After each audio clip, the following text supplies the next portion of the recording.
Critics of Christianity get very excited when they think they've found a contradiction in the Bible. Of course, when you expect to find a problem, you don't have a very objective perspective. A superficial study gives you superficial results. And without a good scientific and objective approach to a disliked piece of ancient literature, those hard-to-understand comments are interpreted as that longed-for contradiction. In some cases, numbers that seem to be wrong are actually not referring to what they thought they were. The reporting of the time that Jesus was being crucified seems to be contradictory if it's put together in the wrong way. Critics point out that in Mark's Gospel, chapter 15, verse 25, it says, "And it was the 3rd hour, and they crucified him."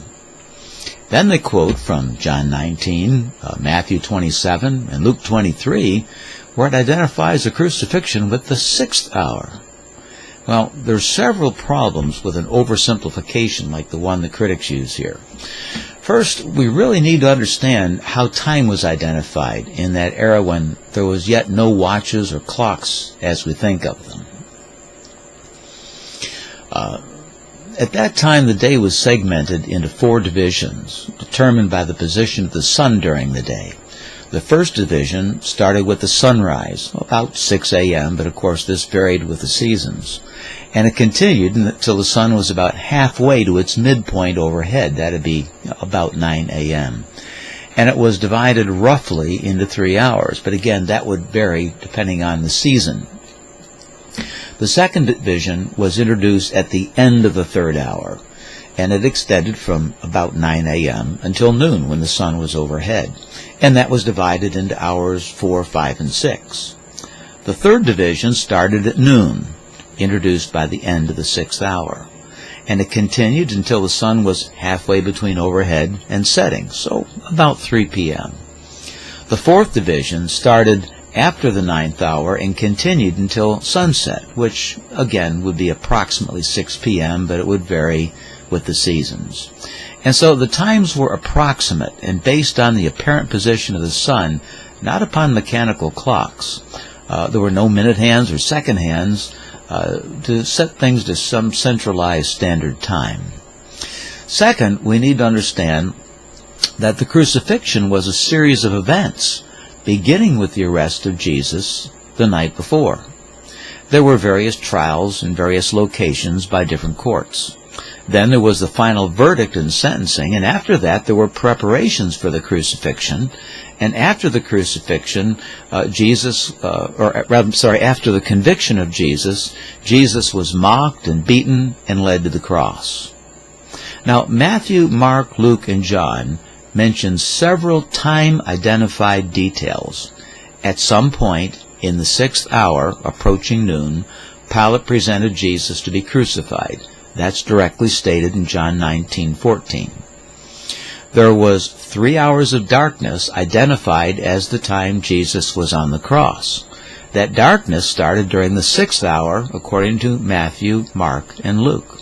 And it ended on the 9th hour, according to Matthew, Mark, and Luke.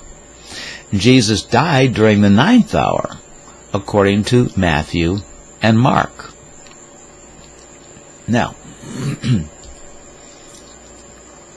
the 4 Gospels offer other details, sometimes with no time identification at all.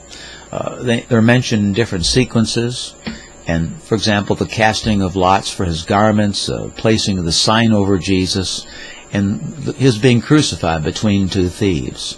The different order proves that they were not reporting events in chronological order. They were just reporting the events, telling you what happened.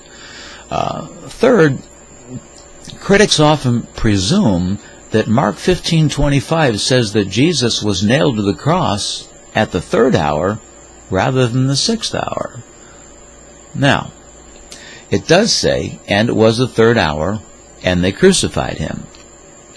But Mark is not saying that they nailed him to the cross on the 3rd hour. He's making a summary statement here. None of the accounts of the Bible mention the actual nailing of Jesus to the cross in these crucifixion narratives. The process of crucifying him started with his trials that convicted him much earlier in the day. In Mark 15:24, comments are made about the crucifixion. It says, "And they had crucified him. They parted his garments, casting lots upon them, what every man should take." After that, in 15:25 it says, "And it was the third hour, and they crucified him." So Mark doesn't say Jesus was nailed to the cross at the third hour. He's simply listing things that happened. After reporting the arrest of Jesus, all of his trials, the mocking, the beating of him, the denials of Peter, the assent of Pilate that he should be crucified, the procession to Golgotha, the offering of the wine and gall, casting lots for his clothes, then Mark comments and says at this point, "And it was the third hour," perhaps referring back to the actual conviction by the Jews at the end of the trial by the Sanhedrin a little bit earlier in the day. And he adds as a separate comment, "And they crucified him." In other words, and they carried out what the Sanhedrin decided to do. Then, in chapter 15, verse 26, it mentions the sign written over the cross during the crucifixion, that he was the King of the Jews.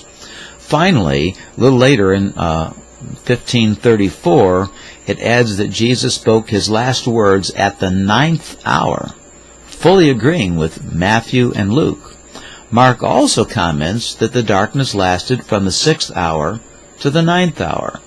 And Mark uses this expression, "They crucified him," both in verse 24 and 25, simply reporting the process that was underway. There's no contradiction or inconsistency in these statements if taken just the way they're stated.